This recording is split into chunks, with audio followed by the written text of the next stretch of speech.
From news and views, issues and opportunities, we'll have in-depth conversations with decision makers to find out what they know and what they think. I'm Rico Hizon, inviting you to join the exchange because your business is our business. With the brr months now upon us, the country's famously long Christmas season has begun. Filipinos are preparing to open their wallets for all the gift-giving and merry-making. But with high prices and economic uncertainties, are our kababayans adjusting to the times? And for businesses, are they expanding their operations and tapping more workers due to higher Christmas demand? The vision of holiday employment in our sweet vision.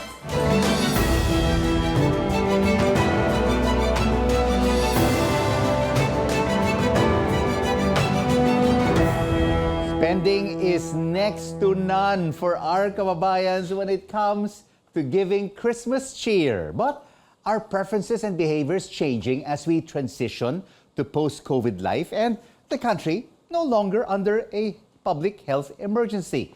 Let's now have an exchange with Kantar Worldpanel's Nino, Nierva. Nino, great to have you with us. Based on your latest findings, are Filipino consumers ready to spend big this holiday season compared to the past years under COVID? Thank you for having me, Rico. Christmas outlook in the Philippines will remain to be optimistic, and Filipino shoppers will continue to spend more during the holidays. Last year, in fact, we saw a plus 7% growth in FMCG during the holidays versus the rest of the months. Yes, Filipinos, as you say, Nino, are really eager to open their wallets and splurge. But do we really have the purchasing power when the prices of goods are so high? Inflation remains at elevated levels and basic staples are so expensive. Yes. Actually, Rico, even with higher prices, Filipinos will still be spending during the holidays because number one, this season has been part of our culture.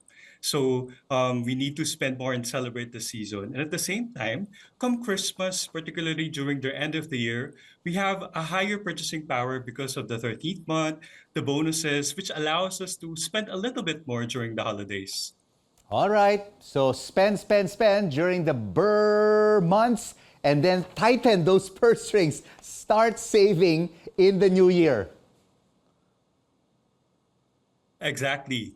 And even if prices are still going to get higher, Filipinos will still find a way to celebrate and enjoy the holidays. But with rising prices, what we do observe is that shoppers are looking for more value now with what they purchase, meaning they're becoming more careful in the terms of their brand choices. All right, so basically look for those bargains in shopping malls and boutiques. Which kinds of goods and services, Nino, do we expect our kababayans to splurge on this holiday season, given, as we've been talking about, purchasing constraints? Yep. We like to eat when we celebrate, right? Which shows what shoppers would likely to prioritize during the holidays. So these are your food products that are usually served during the celebrations. If I may name an example, the fruit salads, pasta, cheeses, these are the categories that will typically gain importance during the shopping baskets in the Christmas season. All right, save for that Noche Buena on Christmas Eve. But what about clothing, toys, and bags?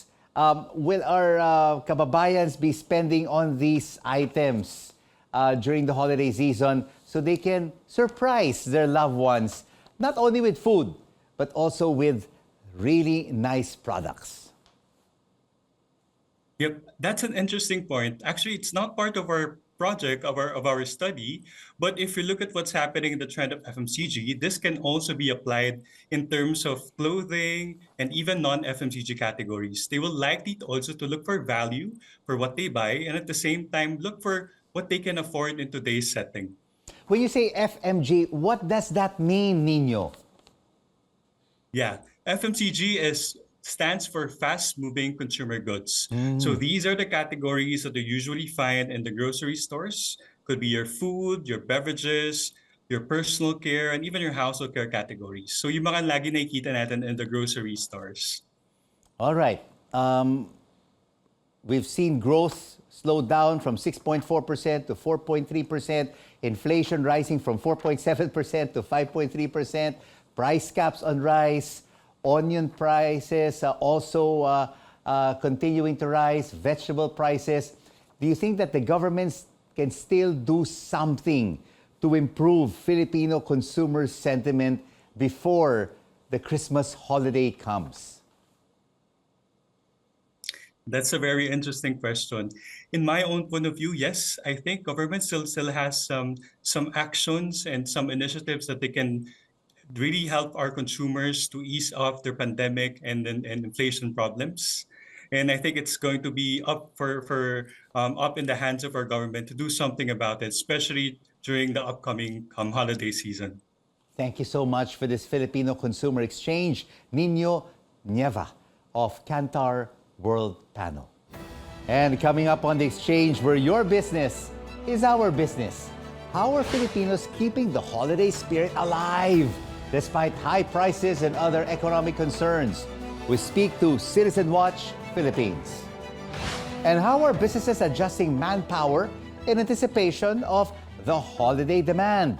We have an exchange with Caliber straight ahead, right here on CNN Philippines. News you can trust.